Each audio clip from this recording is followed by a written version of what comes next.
You're listening to the Future Tech Health Podcast with Richard Jacobs. Until I reached age 40, I never realized the obvious, that we all have medical issues, or we at least have a family member or close relation that has, or will have them in the future. Medicine and biological systems are the final frontier. Until we've conquered death, figured out how life began, cured cancer, and understood our purpose in the universe, there's a heck of a lot to talk about when it comes to our health. Future Tech Health means I'll be covering futuristic topics that are actually already in clinical trials, or even starting to appear on shelves or by prescription, or available for your own use. We dive deep into stem cells, CRISPR-Cas9, the science of sleep, epigenetics, medical testing, cancer, ketogenic diets, stem cells, aging, regenerative medicine, and more. My goal for you, the listener, is to learn from these podcasts. You may very well learn something that may change the course of your life for the better, steer you towards a new career, or give you insight into addressing a serious medical problem. Remember, however, this podcast and its content is informational in nature only. No medical, tax, legal, financial, or psychological advice is being given. If you enjoyed the podcast, please listen, subscribe, like, and share it with friends. Thank you. Hello, this is Richard Jacobs with the Future Tech and Finding Genius podcast. I have Iliyan Iliev, Assistant Professor of Immunology and Medicine at the Weill Cornell Medical College. And we're going to be talking about not the microbiome, but the mycobiome, I guess, the fungal microbiome, which will be super interesting. So, Iliyan, thanks for coming. How you doing? Yeah, great. Thank you for the invite, Richard. Yeah, I guess in multicellular creatures like us, we have a microbiome of bacteria. We have a mycobiome of fungi, yeasts, and things like that. I guess we have a parasite microbiome and maybe a virome as well. Is that right? Yes. So all those are inside of us or on our bodies. What we are interested in is more like the single organisms that are out there, and fungi are special interest of the lab. Okay, so why this? Why your interest in fungi or fungi? Where did this come from? So it's very random, as many good things that happen in science. So I'm a mucosal immunologist, so I look at the mucosal surfaces. And many years ago, we have been looking before even those deep sequencing methodologies started. So there wasn't a microbiome or anything like that. So we will use basically different primers to look for specific bacteria that we know they're in the gut because we isolated them. And we'll look specifically in different inflammatory conditions and diseases that target the gastrointestinal tract, such as Crohn's disease and ulcerative colitis. So in this set of primers, by PCR, we detected basically a fungal message. There was only one pan-fungal primer, which people would use actually to look for contaminations in tissue cultures. So we applied that into that context, and we found this fungal message constantly coming. So I kind of filed that in my head, and then have been doing my research for some years, and the microbiome field started. So then I moved actually to the US, to Los Angeles. And we basically went back to that finding, and we started looking more deeply at what is there and using those deep sequencing technologies. So we looked at a region that is actually specific to fungi. And from there, it all started because that first few sequencing of intestinal specimens actually showed that there is a community of number of different fungi, which raised, as you can imagine, millions of questions. So it became very exciting. And that's how I went in that direction. And now actually all my lab is working on that. So what creatures have you found a mycobiome in? People are you studying, or what kind of creatures?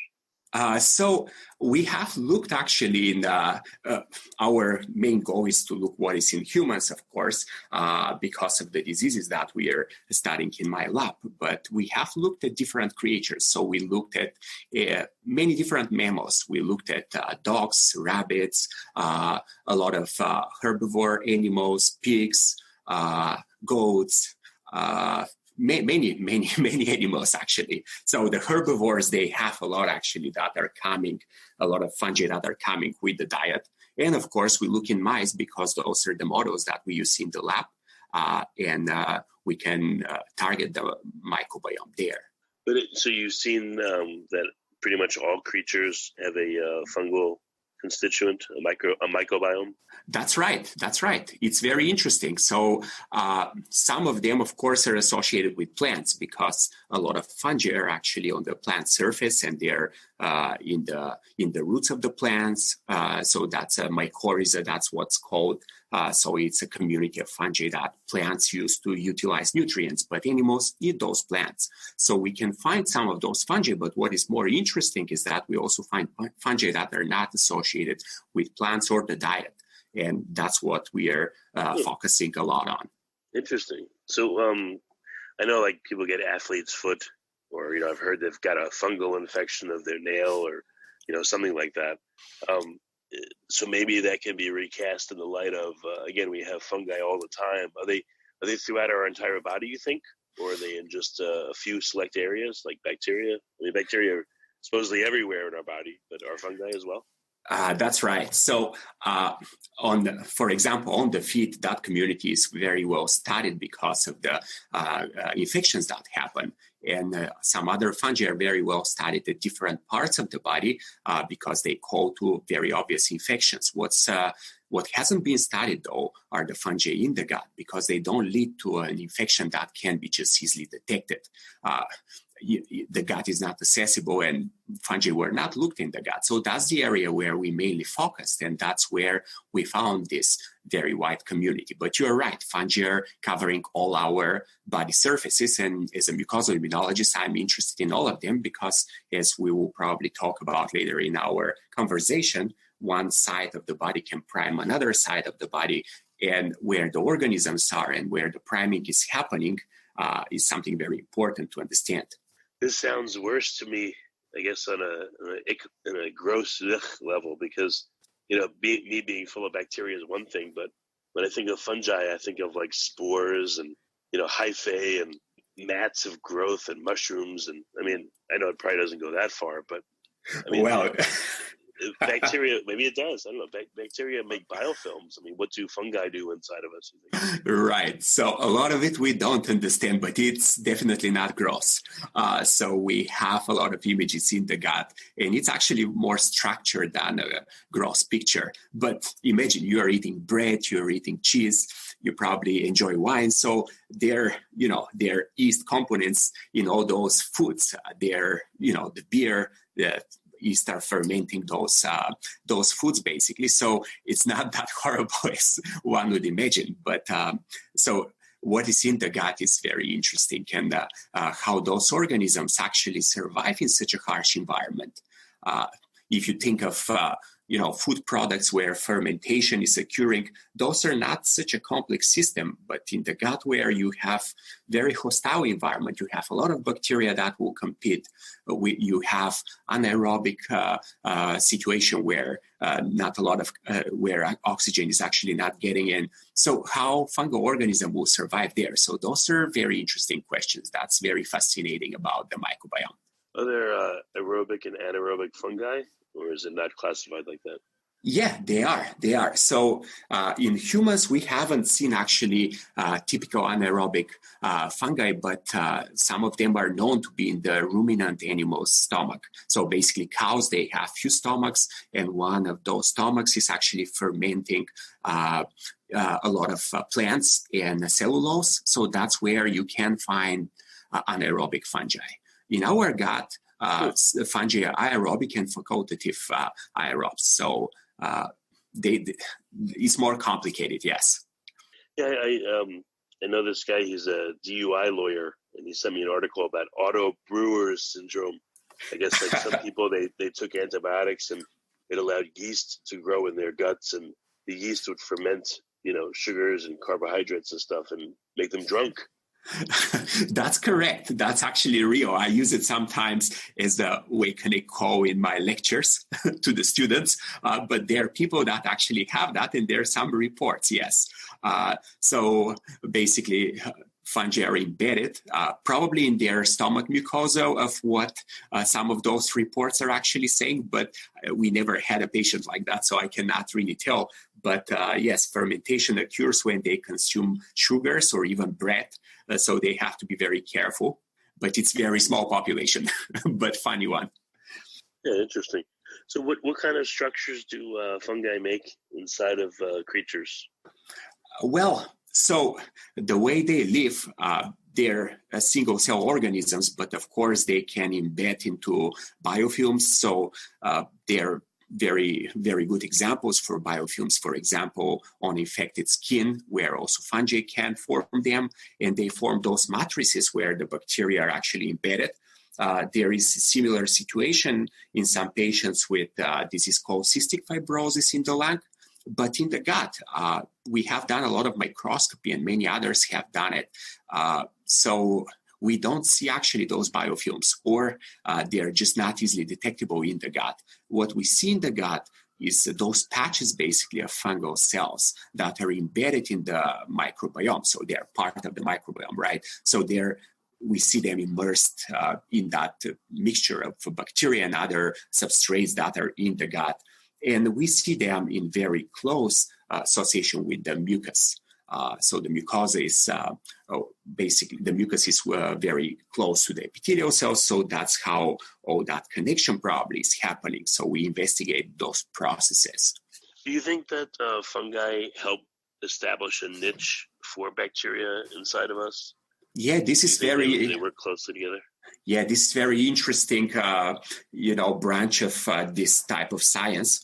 So certainly there are examples of fungal-bacterial interactions, and very well so in the nature and in the soil, where some fungi produce antibiotics and create their own space in the bacterial niche, or vice versa. Some bacteria can affect the fungi, or some organisms, for example, they're ants that are basically using the fungi to ferment their own food. So that's where basically bacterial and fungal species are found in this coexistence, which is beneficial. So how is that working in the gut is very interesting. And it's also a very complex question. So we are approaching that question from a few different angles to start gaining basically more information. If you think that you have different species and even strains of fungi that are very interesting, and they're embedded in the bacteria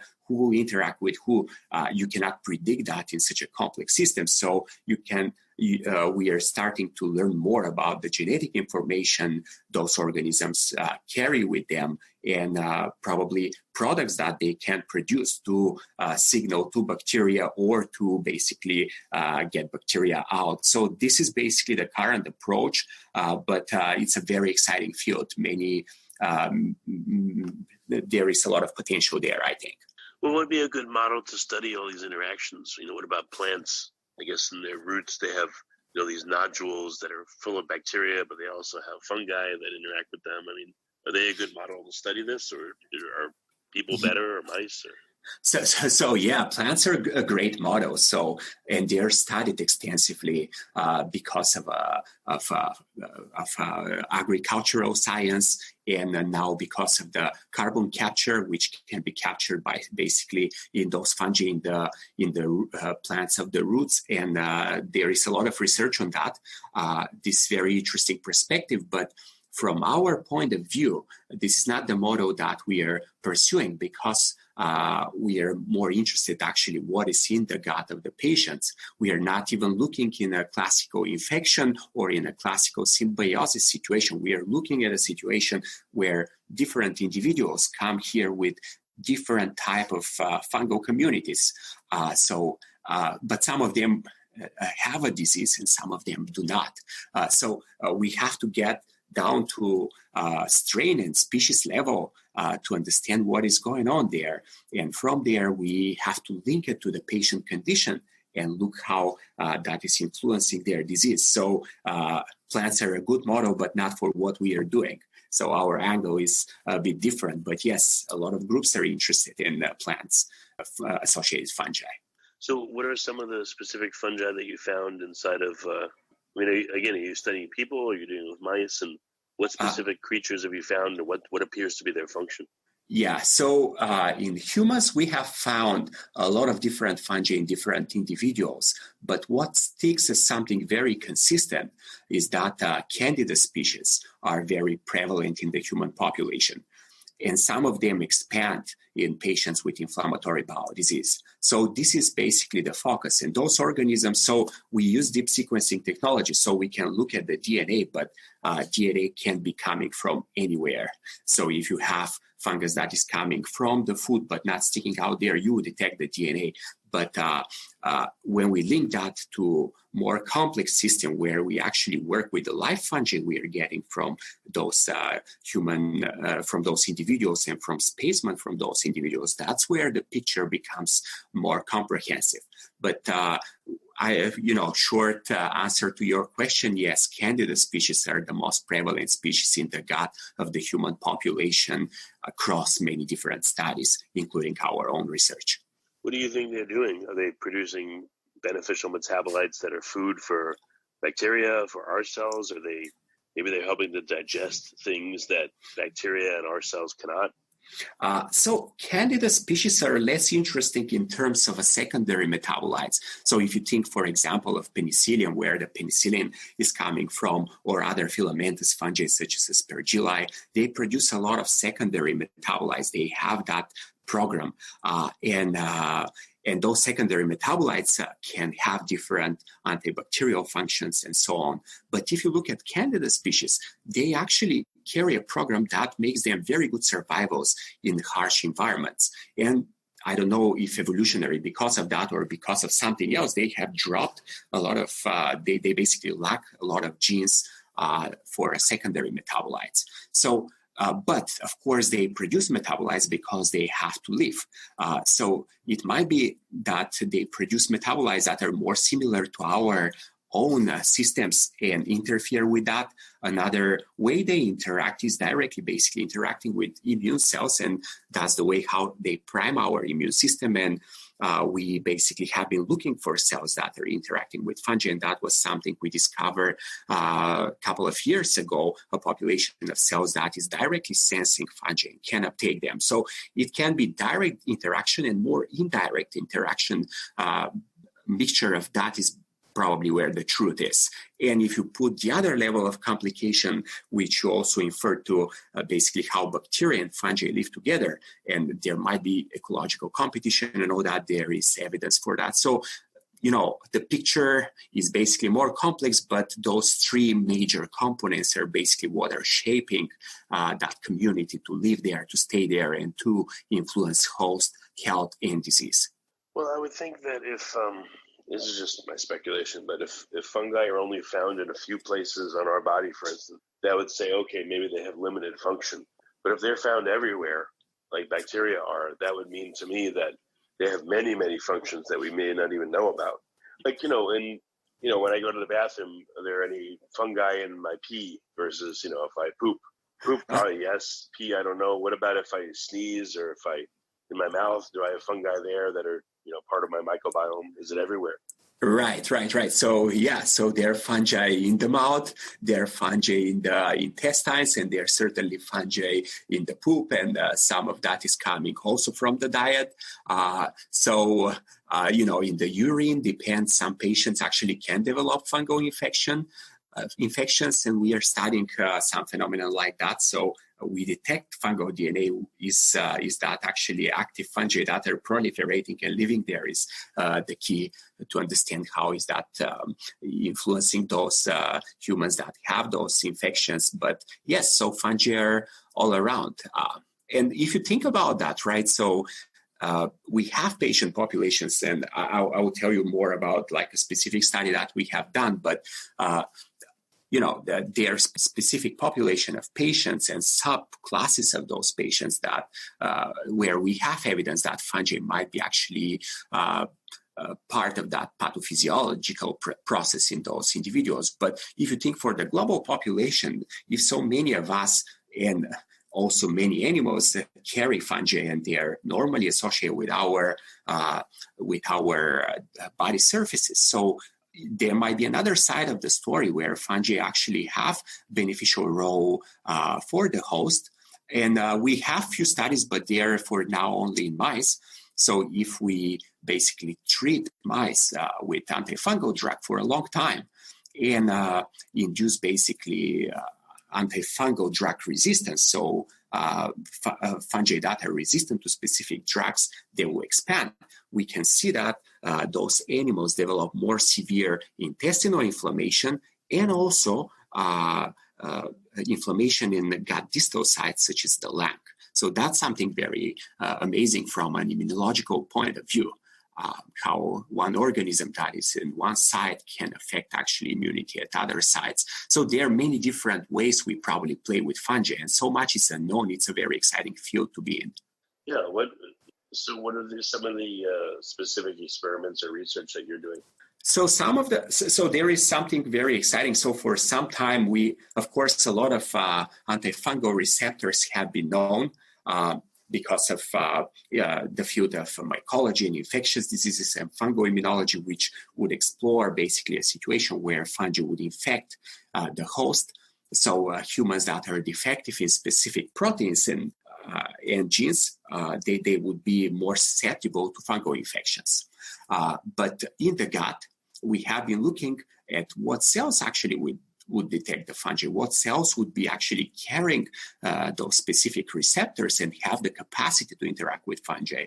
So about 2 years ago, we found a population of cells that express a chemokine receptor called CX3CR1. But that receptor actually have nothing to do with fungi. So we went to explore deeper, and it turned out that those cells are expressing a number of different molecules that are important for recognition of fungi. And those cells can actively actually engulf, phagocytose, the fungi in the gut. So from there, we went into a patient population of patients with intestinal disease called Crohn's disease, which is quite prevalent actually in our society, and it's a lifelong disease, chronic, very difficult to treat. And there are a lot of flares even if it's treated, and a lot of patients don't respond to medications. So in those patients, we found a mutation for the gene for this chemokine receptor, CX3CR1. And the patient that had this mutation lost a functional allele, basically. They lost their ability to produce antifungal antibodies. So it's a small population inside of the IBD population, Crohn's disease population. But are those the patients that actually are deficient in their ability to generate response to fungi? So should we treat that type of patients with antifungal drugs as a co-therapy for their intestinal inflammation? So you see, it's very interesting. It's very complex. It's not a classical infection that we are talking about, but it's more like a crosstalk between fungal organisms and the host immune system. So that was one example, very exciting findings that we have had, and we are pursuing in that direction. Yeah, I mean, in terms of fungi, the only time I've ever heard about them in the body is in terms of infection. I've never heard about them being talked about as being commensal. And, like just like in bacteria, if someone has antibiotics and then, let's say, C. difficile takes over, does the same thing happen with fungi? If someone has a yeast infection, is that because it's an infection, or is that because they had that yeast the whole time and for some reason it was just able to grow out of control? So it depends on the context. So in patients that are, for example, that have been treated with antibiotics for a long time, depletion of specific populations of bacteria can lead to expansion of specific fungi, and that's a documented phenomenon in both mice and humans. In patients that are also immunosuppressed, so bone marrow transplant patients and so on, the gut can be, for example, the site from where fungi transfer systemically, and they lead to deadly infections. So we carry those organisms, they are commensals, but in certain situations they can be deadly. In other situations, they can be doing something that we don't know. So in the context of inflammatory bowel disease, nobody actually gets this systemic fungal infection. Nobody dies from fungal infection there, but fungi expand in the gut, and we have a lot of evidence now that they're priming basically the immune system. And priming the immune system in a situation of inflammation is something certainly not good. So is that actually specific fungi that are transferring? Is that even specific strains that are transferring from one human to another, or are they just living there? So those are very important questions to answer in terms to actually develop future therapeutics in that area. Is there a lot of interest in this area, or is all the interest being sucked up by bacteria right now? A lot of interest is sucked up by bacteria, but actually there is growing interest in fungi now. And more and more groups that are doing traditional research in bacteria or immunology are also interested now in fungi. We and others developed a lot of tools actually to work in this area. So I think the most interesting discoveries will just happen in the next years. The more the merrier, basically. So there is interest. Less interest actually on the industry side, but because those things they usually lag, right? So that will come as well, I believe. I don't know if you were to look at bacteria versus fungi. Do bacteria have a more privileged place, or do they seem to have more effect in humans, for instance, versus fungi, or it's just you can't really say that. They just both have their own effects. I mean, yeah, so one more important than the other. Yeah. Right. So if you look globally, right, fungi as a kingdom and bacteria as a kingdom, of course, the bacteria are more, for example, in the gut. But what we are learning is that actually we need those bacteria. They're not bad for us. So they're bad players, which are basically specific species and even strains. Not all the same species actually carry genes that will be detrimental. It's certain strains that, for example, can acquire antibiotic resistance gene, and then that's a problem during disease. So it's very similar, I think, for the fungi. So they are just we don't know it yet. So that's where we are actually diving right now to basically distinguish what species and what specific strains are actually detrimental.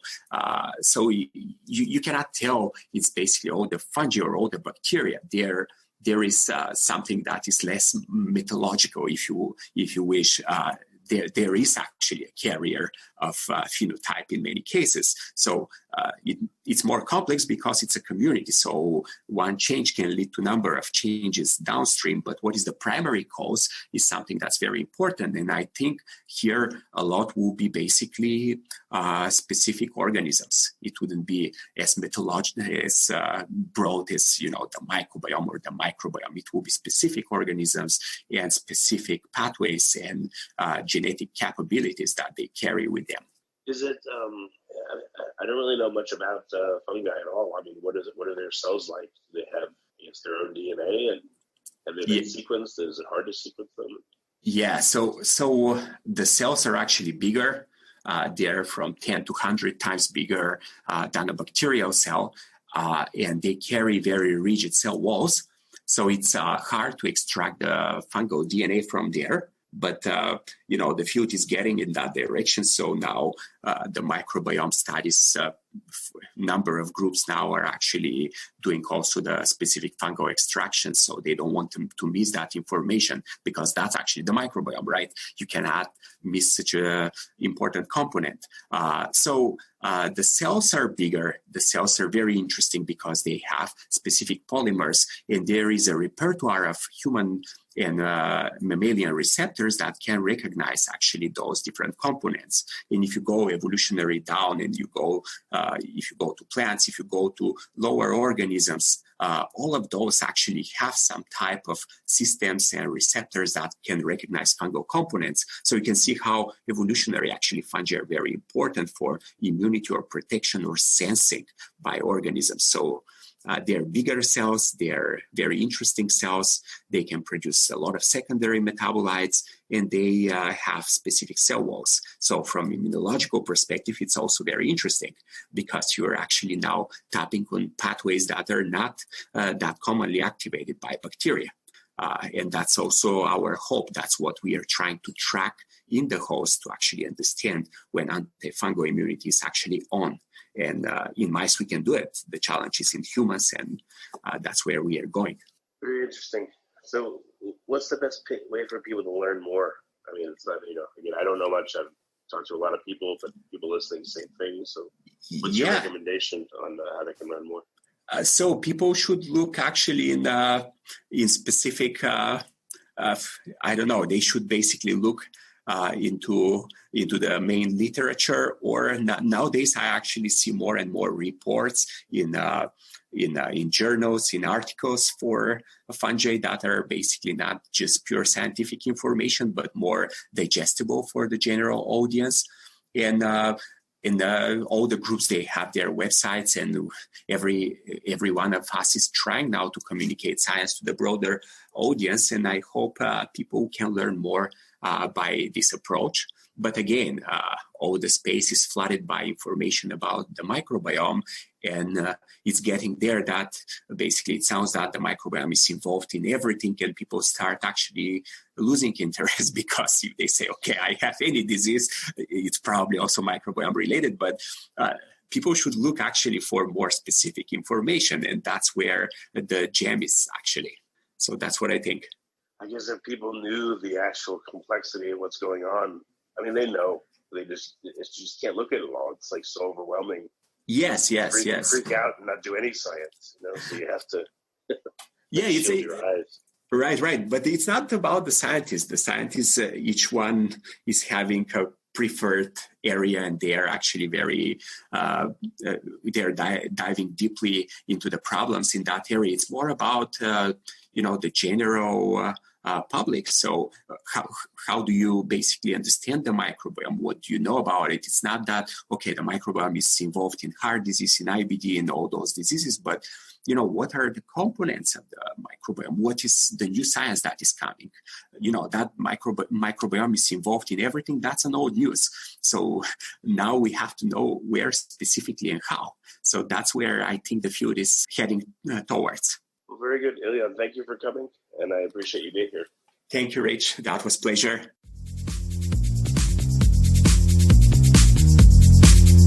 You're listening to the Future Tech Health Podcast with Richard Jacobs. Until I reached age 40, I never realized the obvious, that we all have medical issues, or we at least have a family member or close relation that has, or will have them in the future. Medicine and biological systems are the final frontier. Until we've conquered death, figured out how life began, cured cancer, and understood our purpose in the universe, there's a heck of a lot to talk about when it comes to our health. Future Tech Health means I'll be covering futuristic topics that are actually already in clinical trials, or even starting to appear on shelves or by prescription, or available for your own use. We dive deep into stem cells, CRISPR-Cas9, the science of sleep, epigenetics, medical testing, cancer, ketogenic diets, stem cells, aging, regenerative medicine, and more. My goal for you, the listener, is to learn from these podcasts. You may very well learn something that may change the course of your life for the better, steer you towards a new career, or give you insight into addressing a serious medical problem. Remember, however, this podcast and its content is informational in nature only. No medical, tax, legal, financial, or psychological advice is being given. If you enjoy the podcast, please listen, subscribe, like, and share it with friends. Thank you.